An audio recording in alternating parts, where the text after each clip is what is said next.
Michelle. Hi, this is Susan Michel. I am here in Western Massachusetts. It is great to be here as always. I am the author of Surrender to Joy, From Suicide to Serenity. I teach the transformational truth of A Course in Miracles, which we are all here to study, to learn, to embody the knowledge of. And me and my good friend and soul sister, Myrna Skoller, have been studying this text for just about 35 years now. How time flies when you're having fun, when you're aligned with Christ consciousness. Surrendering to Your Joy, as my book title states. And Myrna is the author of Private Lessons with Jesus. That aligns itself perfectly with A Course in Miracles workbook for students. I love her book and I love her. How are you today, Myrna? Thank you, Susan. I love you too. I do. It's wonderful being here with you, sharing with you, and being in this venue where we can really express the truths of who we are through our path of learning, which, like you say, is 35 years in the making. So thank you. Yes. And I will start with the introduction of my book, as I usually do. I see a few other people in the room here, so if anyone has any thoughts on the topics that we're talking about, feel free to share, raise your hand. I always love hearing from other Course in Miracles students and teachers. And in the beginning of my book, I write, my passion is God. God is love and joy and beauty. He is all that is good in the world. Everything else is our own miscreation. When we are filled with joy, we are connected to God. When we are not joyful, we have lost our connection to all that is real. This is my message. It can be clarified in three simple words: surrender to joy. There is nothing to find. All you need to do is surrender. I say three simple words. I have heard Jesus write in A Course in Miracles on numerous occasions that the truth is very simple. And it is very simple because only the love is real. As the introduction to A Course says, nothing real can be threatened, nothing unreal exists. Herein lies the peace of God. So the truth is very simple. All we need to do is love our brother, to feel the love within ourselves, to align ourselves with the mind of God. All we need to do is love our brother. I mean, how much more simple can life be? However, it's not easy because the world teaches the polar opposite. The and we grow up learning this, that we need to defend our position, that if somebody attacks us, we have to attack back. It's A Course in Miracles. It's very clear that A Course in Miracles is run on the egoic thought system. I mean, you think what A Course in Miracles is teaching us, most people, if somebody criticizes them, if somebody judges them, if somebody, is aggressive towards them, they believe they have to fight fear with fear. I mean, again, this is what the world teaches. Look on the news. I mean, look at how much diversity is going on in politics today. I mean, fighting is taking place between the two sides. And A Course in Miracles is saying, well, this is just so ridiculous. Even if you don't agree with what somebody else says, to fight them is just going to exacerbate the fear, make the problem worse. A Course in Miracles is teaching us to love our neighbor even if they disagree with us. I mean, if you think about it, if somebody does disagree with you and you respond from a place of compassion, you respond from a place of love, you are much more likely to communicate in a healthy way. Um, so that is what I try to do as often as possible. I'm thinking about a little example here, and I can give an example from a couple of hours ago that just popped to mind. As I say, on numerous occasions, I just love the gym. I call myself a gym junkie because I live my life at the gym. And so there was a new gym that opened up about 15 minutes away from my house that I haven't tried yet. So I called a couple of times ahead of time and I said, I'm not a member, but can I try a spin class without having a membership? And they said, yes, just come in. Your first class is free, no problem. Show up at 9:15. The class starts at 9:30. So I showed up this morning to take this spin class, and the manager was at the desk, and she says, well, you can't take a class unless you're a member. And I said, oh, well, that's not what I was told. And she said, well, you were told the wrong information because the only way you can take a class is if you're a member. And I didn't get mad. I actually didn't get mad. I said, well, if I was to join, I would have to try the classes first. That's interesting that I was told that I could, and you're telling me that I can't. Is there a possibility that you could make an exception? And I really did come from a place of compassion and love. And as it turned out, she took me into the gym. She took me into the class.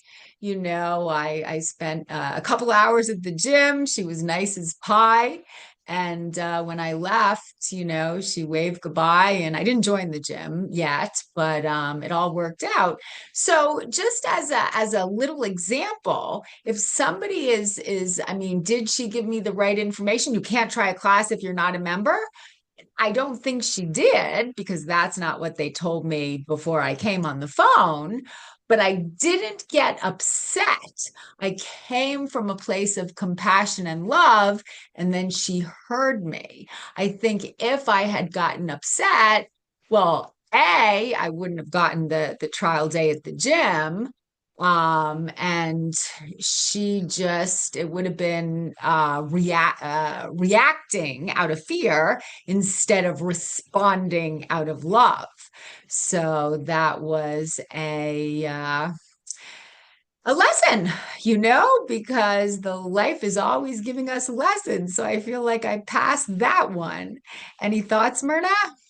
I like that story because it aligns with today's lesson. It can be, but myself I crucify, and you chose not to crucify yourself in getting into a difficult altercation or getting upset. And that creates a completely different balance when that happens. So the fact that you remain calm, cool, collected, and you got what you wanted anyway, that relates to the resurrection, because the resurrection indicated that you understood that to yell, scream, carry on is only to attack yourself. I've learned that through various different trials and errors. And I think that's how we have to learn, through our lessons, through our experiences. So I found myself too experiencing those sorts of understandings by not getting upset, by learning to control the initial reaction. And that's what really gets us into trouble, the reaction, and not the complacency that that puts us in a place of truth. And you learn that, and you seem so happy with the results. So it was a very good lesson. Yeah, I've learned that through the years myself, whether or not, um, you know, well, I was going to say whether or not I learned the lesson. Of course I did. The fact that I don't react that way anymore would indicate that I too have learned the lesson many times over. And the lesson itself can be pretty painful until we finally get it. So I also praise myself in the fact that I'm able to control the initial uh, fear, I guess you might say, because that's really what it is. When we react poorly, it's out of fear. So the fact that I can stay in the position of love instead of fear is a very big learning lesson. It's a very big curve that we come around and that we finally become acquainted with. And so to me, that was something that I think that the Course in Miracles really tries to get us to learn more than anything in today's lesson. It can be but myself I crucify, and that is a very resourceful type of a thought because it jumps out at me. It really does. Yes, because it brings me back to memories of times when I was not the best I could be and didn't understand why, didn't relate to that. Lynn, you have your hand up, and you're muted, so go ahead, please. All right. Thank you so much, Myrna. And thank you, Susan. Yeah, I just was amazed, honestly, Susan, because of your reaction to the lady who seemed to be telling you a different story or rejecting your request to be able to check out the classes. And, that you didn't go into, well, fine, I'm just going to leave this place and I'm going to put a bad Yelp review and I'm going to tell everybody these people are just, they tell you one thing, but then when you show up, they give you something else. You could have gone into all sorts of, stories about that. And that you didn't do that, that you just said, well, hey, wait a minute, is there another way? And actually gave her an opportunity to step out of her thought as well, step out of her opinion. Obviously she had to have looked at you and said, "Wow, this lady knows how to use a gym."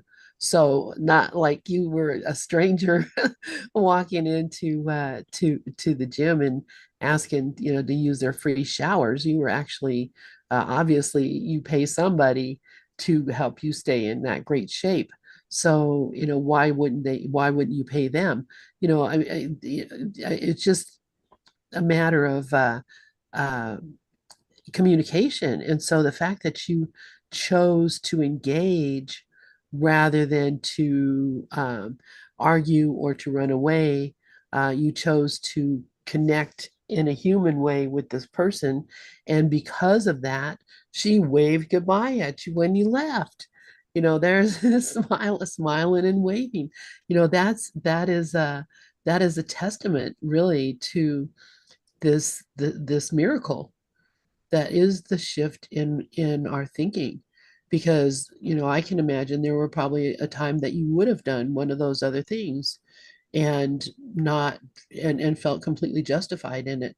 And the fact that you didn't do that and you gave her a chance to redeem herself. We're talking about redemption, or talking about uh, uh, resurrection. You gave her a chance to resurrect from being in a dark place to being in a joyful place, just by your presence and your determination. So I may be reading way much into this, but this is how I see it. So I appreciate it. Thank you for letting me share. Thank you for that feedback, Lynn. Yeah, That makes me feel really good. Thank you yeah, very, very much. There was definitely a time that I wouldn't have responded with love. So it's important for me to be aware of that as well. Yeah, no, thank you for that reflection. Did you have any thoughts, Myrna?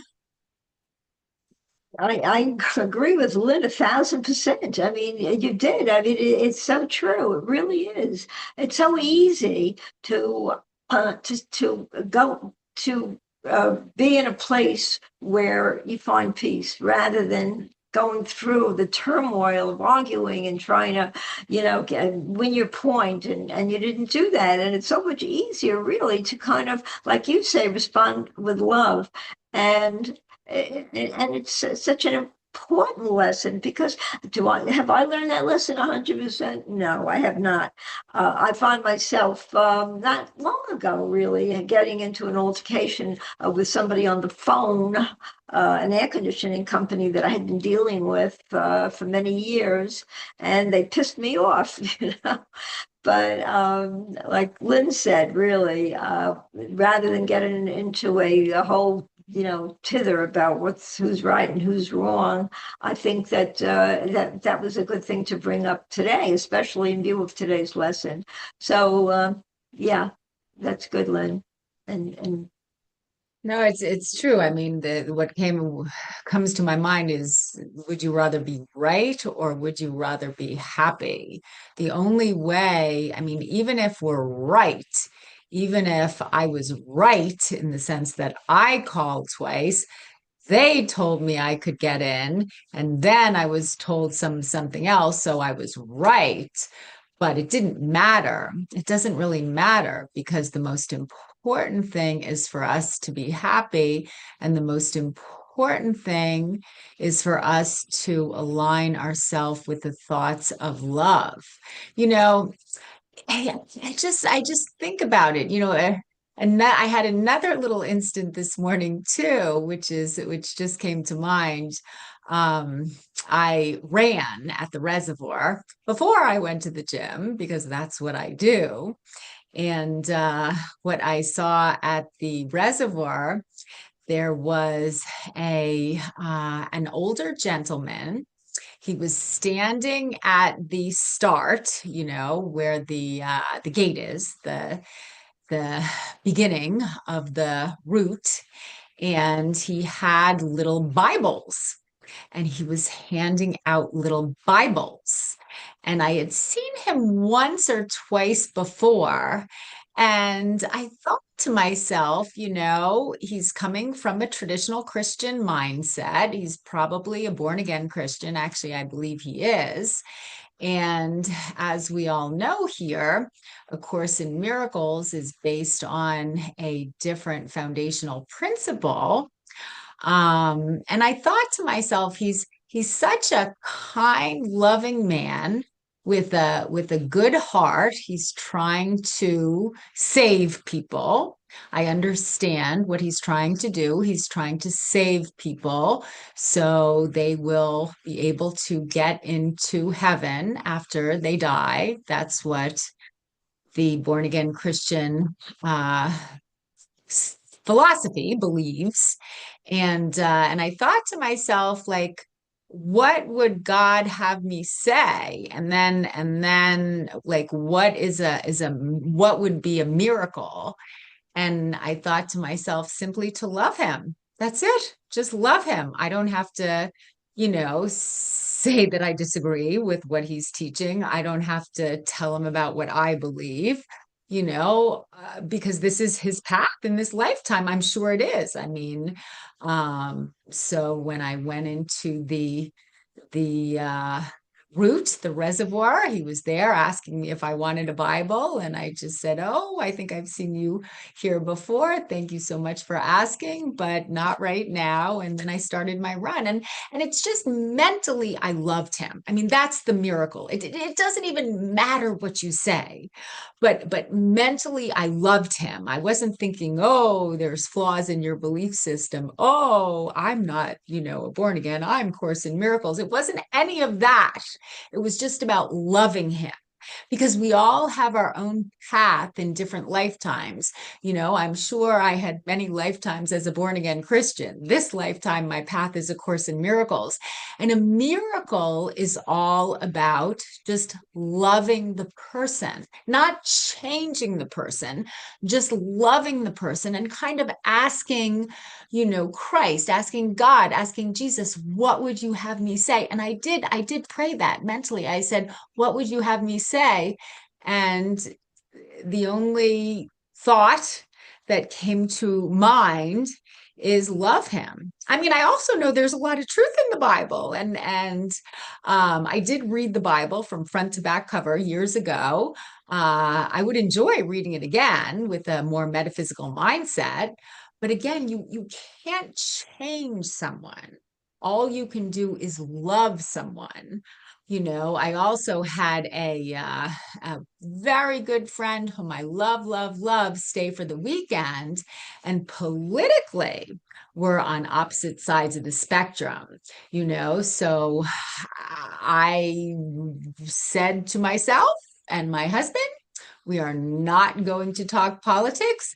At one point in the weekend, she brought it up. She stated her belief system clearly. I listened. I loved her. And then I decided it might be nice to talk about something else. To be honest, it didn't even trigger me. And I think when people think differently than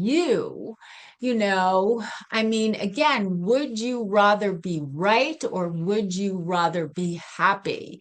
It's just to love someone. I mean, it's easy to love someone who think like us. That's easy. But when people think differently than us, I think it's more challenging to love them.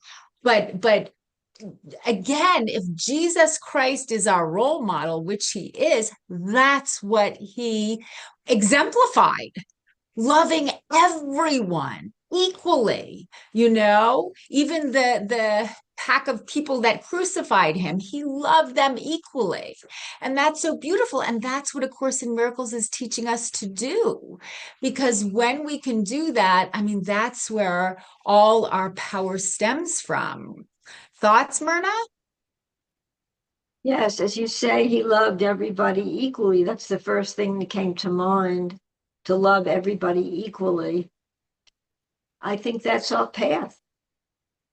The situations come up, as did with you over the weekend, and that's a good test because one of the hardest things really to discuss today for some reason is politics because opinions have become so diverse. It used to be where everybody pretty much knew the same thing. Or, all the media, the entire media really, for the most part, pretty much reported the same thing. Now it's very much divided. So people are taking sides. And if you can look at somebody who is completely thinking completely differently from what you believe, it's a good test, as I said, because it teaches us that everything we really really need to get past just about anything and everything. So yeah, I think that if you can have a guest and that person brings up a political viewpoint that you're completely, against, and to maintain that, okay, I love you and let's not get into this, is a good thing. And friendships really are important to maintain, good friendships. I don't discuss politics really with anyone, even people who more or less think the same as me, because even then are somewhat, we sort of view something, or perhaps something that we might have seen, something that we believe, may not line up completely. So it's better for me, it's better to stay away from it. Plus the fact that you can never convince anybody of anything. Nothing, so what's the point? Trying to convince somebody to think like you, it doesn't work that way. So it's a good analogy. It really is. I think situations come up every single day that test our beliefs and our wisdom, and how to apply it is really the trick to keep it consistent. So yeah, it's a good thing. Any thoughts about that, Susan? Well, they say that the three things not to talk about are sex, politics, and religion, right? I think I think out of those three, from Yeah. now on, let's skip religion, let's skip politics, sex. You can sex is probably the easiest of the three to discuss without pushing any buttons, for the other person because from what I see right now, politics is the biggest divisive subject in the air. Religion probably comes number two. So, yeah, yeah. I guess when we communicate with another person, God doesn't want us to convince that other person of anything, because if you're trying to convince the other person to change his mind, that really comes from the ego, because the ego wants to be right. The ego wants to win, so that definitely is not of God. I think that in terms of a miracle, what is a miracle? Anything that comes from love is a miracle. So it's not about changing the other person's mind. It's not about convincing the other person of anything at all. It's about loving that person truly. And when we can look at our brothers through the eyes of Christ, when we can see the divinity within them, that's how we can feel the divinity within ourselves. And then God's words will channel themselves through us because we are aligned with the mind of Christ. And that's what a miracle is. Not convincing someone that they're wrong, not changing the other person's mind, not winning an argument. None of that is from God. All that is from the world of the ego, and it's insane. It's nonsensical. It's not doing anyone any. It's not benefiting anyone.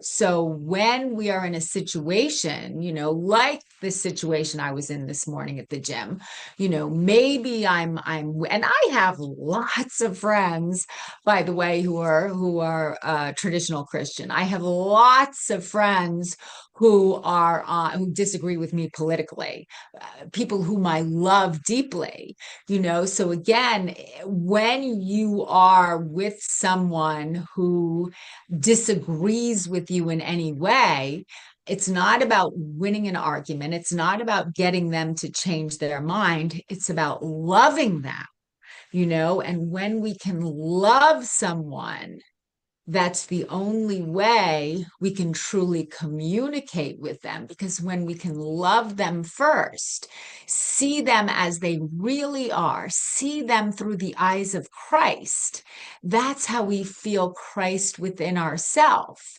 And at that point, when we do not see our needs as separate from our brother's needs, that's a miracle. That's a miracle. That's straight from A Course in Miracles. When we do not see our needs as separate from our brother's needs, when we feel that we are one, that's a miracle. So it's about loving them, and we can't see them clearly until we love them. Once we love them, then we can see their truth, and we can feel our own truth. Then we can become a conduit for God's divine love. Right, Myrna? Yes, a miracle. I like that. Because a miracle is a correction.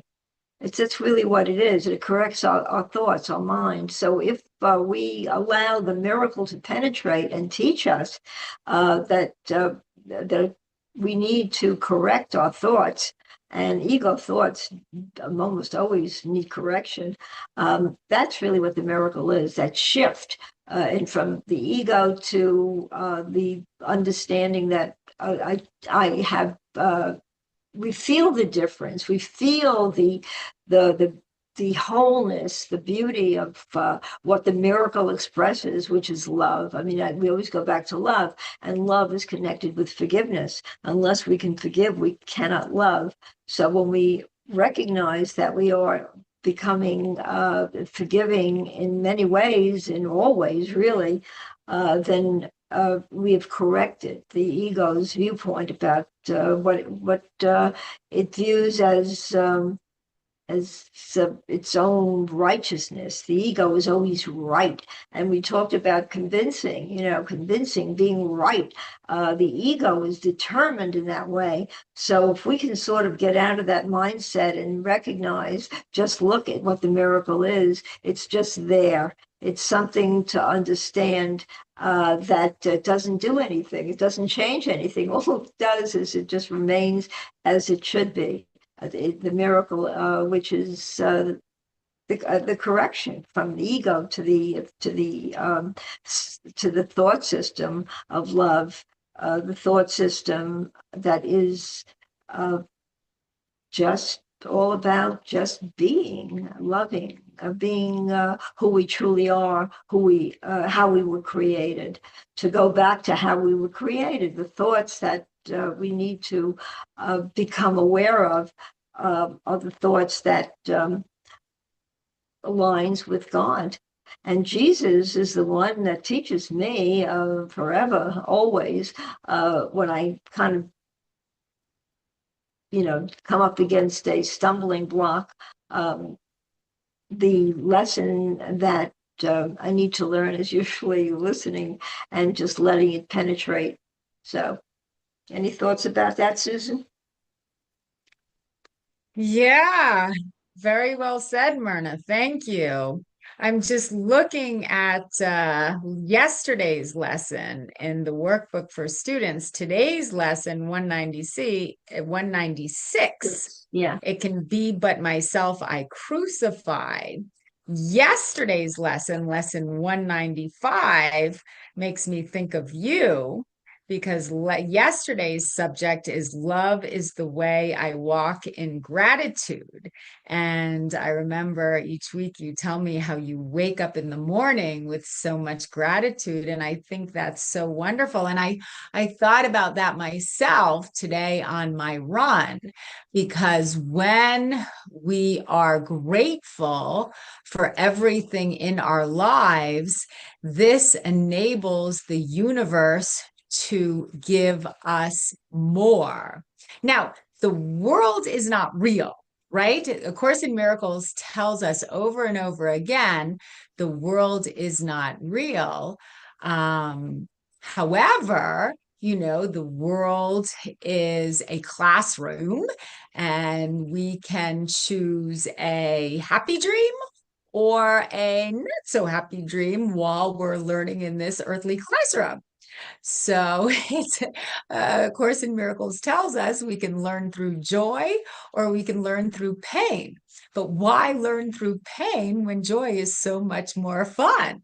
And I cannot feel the truth of who I am. I cannot feel the essence of unconditional love until I am grateful for what I have, So when I am grateful for what I have, because we all have everything that we need within us, so when I am grateful for what I have, I go from a deprivation mindset to a mindset based on abundance. And because the energy reflects, the universe reflects back to us what we think about. When I think about how much I have, the universe is going to start to give me more because I'm thinking out of abundance. You see, the external world, again, is just reflecting my mental thoughts back to me. So thank you, God. Thank you, God. Thank you for all this abundance in my life. What happens? More abundance comes into my life. I mean, is God rewarding me? I guess in a way you could say that, but really what he's doing is he's reflecting back to me the thoughts that I have created. Thank you, God. Thank you, God. Even if we start to say thank you before things come to us in the world, this is how we start the momentum. In the beginning, I, for so many different times in my life when I have used this principle. And again, I don't know if it's the law of attraction, maybe a little bit of a law of attraction is in it, but being that all thought creates form on some level, once I am able to be truly grateful for everything in my life, that's what I am going to see around me. It says here, love is the way I walk in gratitude. And then I'll read the first paragraph. I actually think it's pretty good. I know all Course in Miracles are good, but some just hit me on a deeper level than others. And this first paragraph really hit me because I have it all highlighted. What Jesus writes here, he writes, gratitude is a lesson hard to learn for those who look upon the world amiss. And that's very interesting too, because when we start really looking at all the flaws in the world, that's what we're going to be focusing upon. And that's going to bring our energy down. So again, it's like we're wearing glasses with different colored shades. We can choose to focus upon whatever we want to focus upon. And so when we focus on abundance, we're going to see abundance, we're going to create abundance. So gratitude is a lesson hard to learn for those who look upon the world amiss. The most that they can do is see themselves as better off than others. Yeah, I remember growing up, my father used to say, poor Susan, poor Susan. So he loved to feel sorry for me because then he could feel better than me. And I always hated that. And then Jesus writes here, and they try to be content because another seems to suffer more than they. How pitiful and deprecating are such thoughts. For who has cause for thanks while others have less cause? And who could suffer less because he sees another suffer more? Your gratitude is due to him alone, who made all cause of sorrow disappear throughout the world. So it's not about seeing our brother as having less than us, so we're happy because we're not as bad as him. It's about us being grateful for everything that we have, and also seeing the abundance in our brothers' lives as well. It's like when something good happens to another person and we are truly happy for the good in someone else's life, we actually draw that same good into our own life. So what we see, what we focus upon outside of ourselves, we draw to us. This was in a book by Marianne Williamson. I think this point was in A Return to Love by Marianne Williamson that I read years and years ago, that when we actually are jealous of somebody else having more than we have, it's just a negative energy. So we keep that thing from us. But when we are happy for someone else's success, then we draw that good thing to our own life.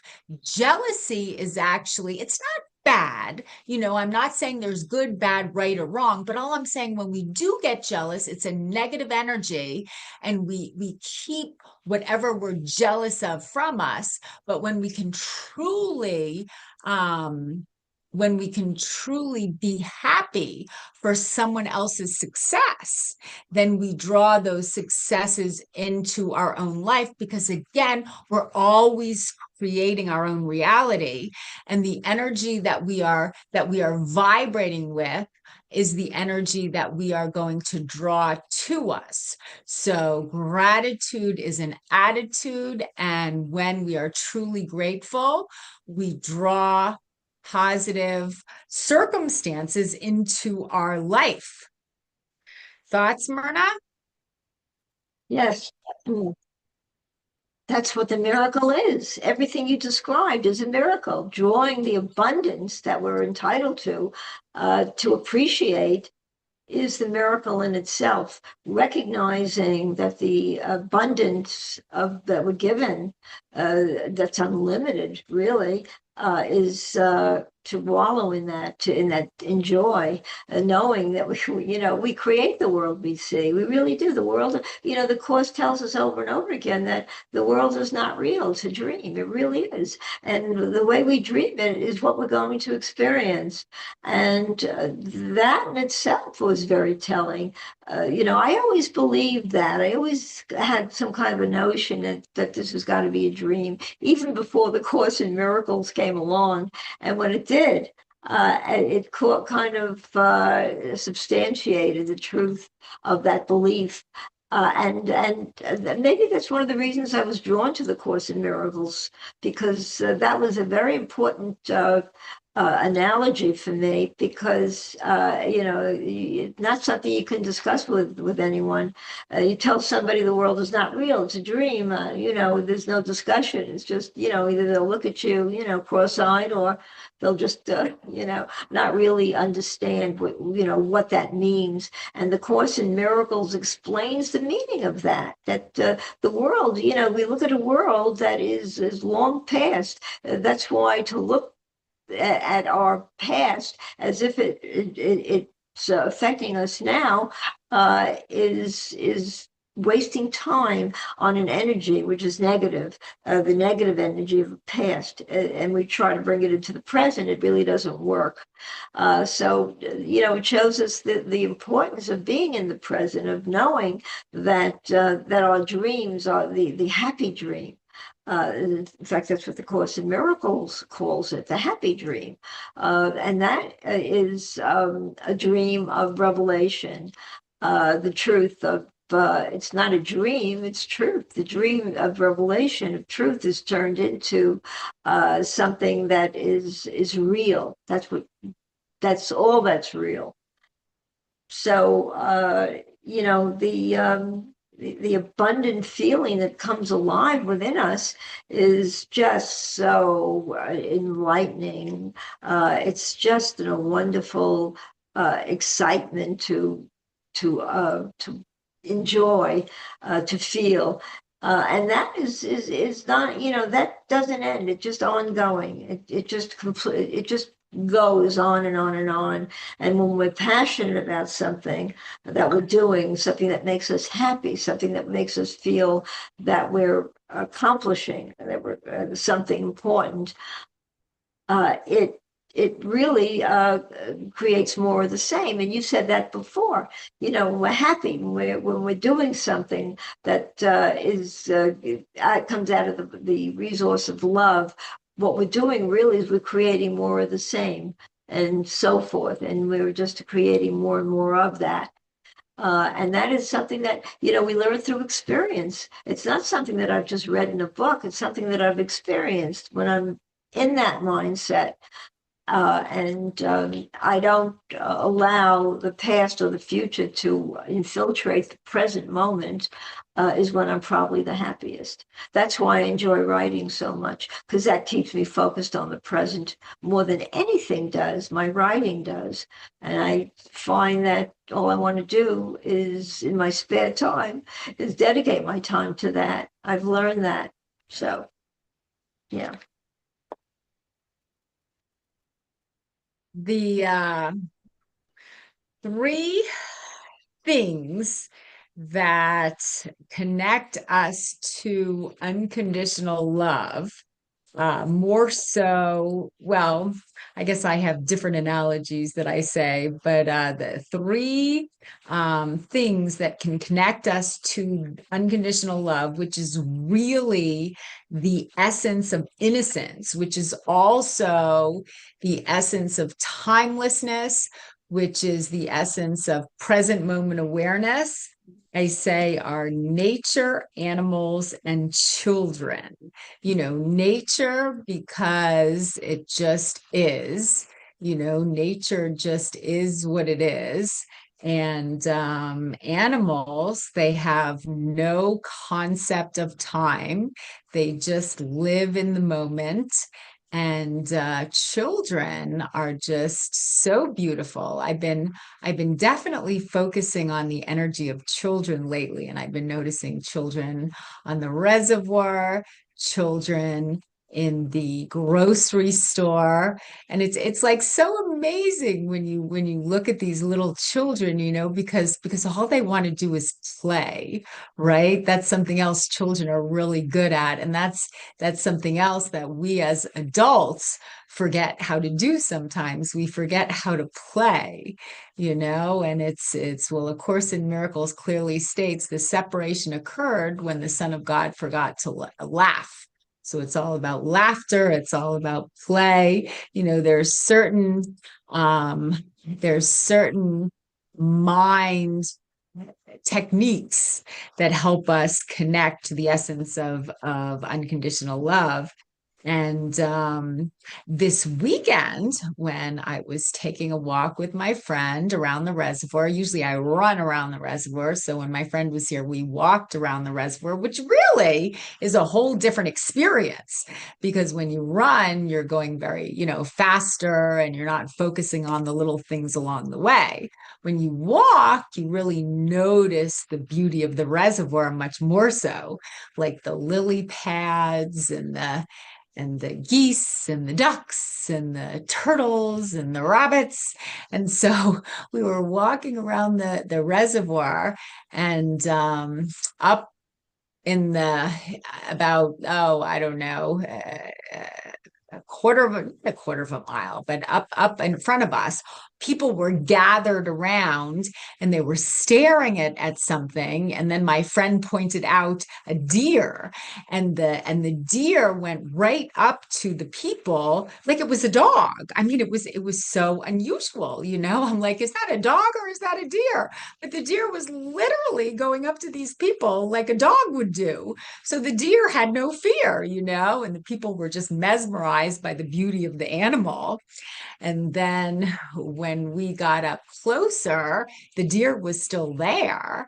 And I walked towards the deer, and I had the video of my phone on. So I was taking the picture of the deer, and I was able to get so close to her, before she went off into the woods. And I thought that was so beautiful. And then I posted that video, and I said, a deer with no fear. It was probably it was probably a deer who studied Course in Miracles, because she had no fear. She wasn't afraid of the humans, and it was just so very beautiful. And I guess that is the essence of God. It's when I think animals really, I mean, are not born fearing. And it's just beautiful to be peaceful and innocent in nature. And it was just a really beautiful video that I took. So again, I mean, for me, it's I have a choice at each and every moment. I can side with love. I can side with peace. I can side with innocent. I can align myself. It's not even siding. Maybe that's a unclear way of saying it, but it's aligning myself with the truth of who I am. It's aligning myself with my innocence. It's releasing any mistakes that I made in the past, because we've all made mistakes. It's allowing the future, putting the future in the hands of God, and not worrying about anything that could go wrong in the future, just knowing that everything is just perfect right here, right now, and place the future in the hands of God. I think That was a recent workbook lesson. Actually, it's lesson 194. Lesson 194 states, I place the future in the hands of God. So when we can really place the future in the hands of God, it just kind of, it takes the worry away. I mean, actually, when we do worry, what are we doing? We're not placing the future in the hands of God. We're trying to control things, and this is sometimes where we sabotage ourselves. But if we can really trust and we can really just be fully present in the moment, if we can really release any negativity, release, you know what it's about? It's about releasing the guilt, because guilt keeps us stuck. Guilt is of the ego. So it's just about releasing the guilt, releasing any resentments we might have. And that is what you just said, Myrna. Forgiveness. Forgiveness is so important, because by forgiving our brother, what we're doing is we're forgiving ourselves, and we're releasing the guilt. We're releasing the negativity, and we're aligning. We can't feel the essence of God until we forgive our brother. But once we truly forgive our brother, once we truly forgive ourselves, then we can feel the essence of who we are. Then we can align our thought system with the thoughts of God, and then we're thinking clearly, so it's about trusting. It's about embodying our innocence. It's about seeing the beauty in our brother. When I again, to go back to that deer analogy, I saw the deer, just he was eating the leaves of the trees, and I came up really close to him to take this video, and he was fine. He was fine. He trusted me. He wasn't scared. And when he was done eating the leaves or whatever, I think whatever he was eating, then he just went off into the woods. And it's just so beautiful. And to connect to that energy, that is just such a peaceful place to reside. And again, that's what A Course in Miracles is teaching us to do. A Course in Miracles, tells us that it cannot teach us the meaning of love, because love is who and what we are. It can help us to identify the blocks, so when they arise, we can choose to release them. And again, releasing guilt, releasing resentment, releasing any negativity. Once we release the darkness, our light will shine. We don't have to search for the light, but once we release the darkness, once we eradicate the darkness, our light will just shine. It's like there's so many Course in Miracles analogies about clouds. Once we can get through the clouds, once we can just get to the other side of the cloud, the light will just shine, because the light is in us. The light is always in us, wanting to shine brightly. All we need to do is get out of the way. All we need to do is surrender. All we need to do is trust. And then the light will shine through us. We will become conduits for God's divine love. And that is our mission. That is our purpose. Right, Myrna? I like you talking about animals. The animals are here. There's a wonderful connection that we do share with animals. No question about it. That connection that you had with the deer was really intriguing. But I have reminded me of my own story. I had my Rusty, my dogs, for 17 years, and I love this dog. Absolutely. There was, again, you develop a connection with an animal like a child. And so when Rusty died, of course I missed him. And I was thinking about him the other day, and I said, Rusty, I miss you. I miss you. I said, I never got a sign kind of a sign. I want to know that you're happy wherever you are, that your soul is energized. Whatever I said, and I forgot about it. Anyway, that night I went out to dinner with Pat, and as we were leaving the restaurant, there was somebody sitting, I'm telling you, I swear to you, at a table with a dog that was a clone of Rusty. I mean, I could not have asked for anything more. And I mean a clone. The color, the size, the little snout that he had, the beautiful eyes. I mean, it was just an amazing, feeling and didn't realize it right away. I said, "Oh my God!" I said that had to do with the prayer that I had about Rusty. Let me know that you're okay. Let me know that you're happy wherever, whatever I said in my thoughts that related to that. But then I realized that must have had something to do with that. I mean, it was just such an amazing, feeling that, you ask and you shall receive, And so really, that's really all it amounts to. I think just about everything that I ask for does come true. It really does everything. So maybe the things that I ask for are just things that are things that God wants to fulfill.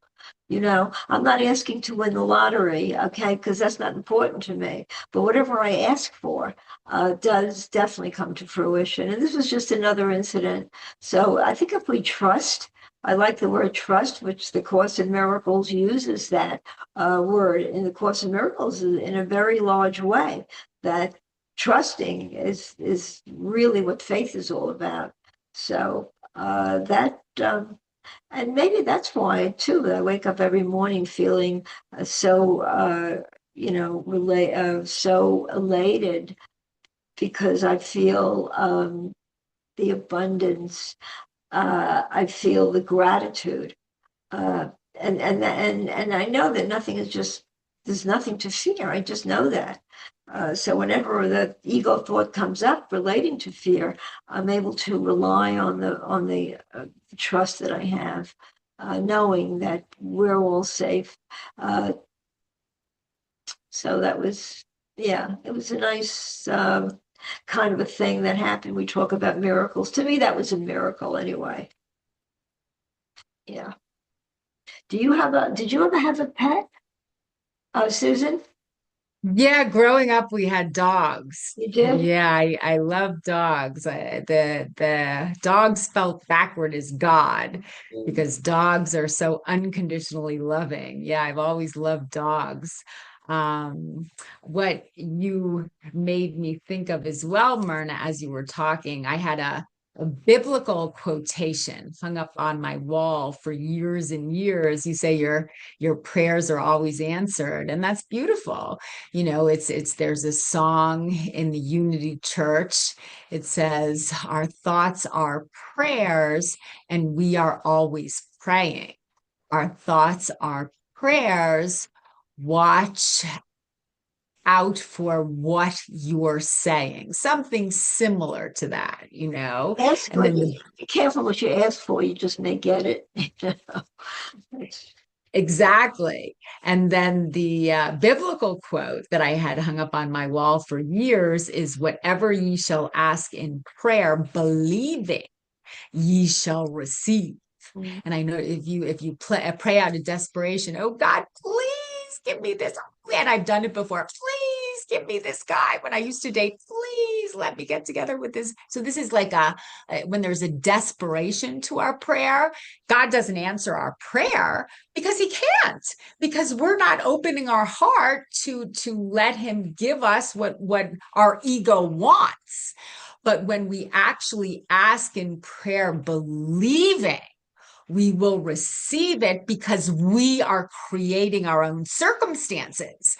And if we believe we are worthy of receiving what we ask for, we will be given that thing.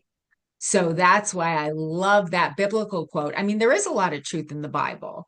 Whatever ye shall ask in prayer, believing, but you have to believe it, ye shall receive. So thank you for bringing up that point, Myrna. That is just so important, for us to be aware of what we're thinking. And on that note, it's actually 2:30. I love you so much. Thank you for being here with me today. And I will end with the Course in Miracles introduction. Nothing real can be threatened. Nothing unreal exists. Herein lies the peace of God. The only thing that's real is the love. Thank you, Myrna. I love you. And thank you, Dove, was listening us today. Thank you, thank you. And Lynn, thank you for just being the administrator and allowing us to share here. And thank you for your lovely thoughts today, too. And I will now return the microphone to Lynn. Thank you so much, Susan, Michelle. And yeah, I love you too. And I'm so grateful for the both of you and grateful for everyone who's here. So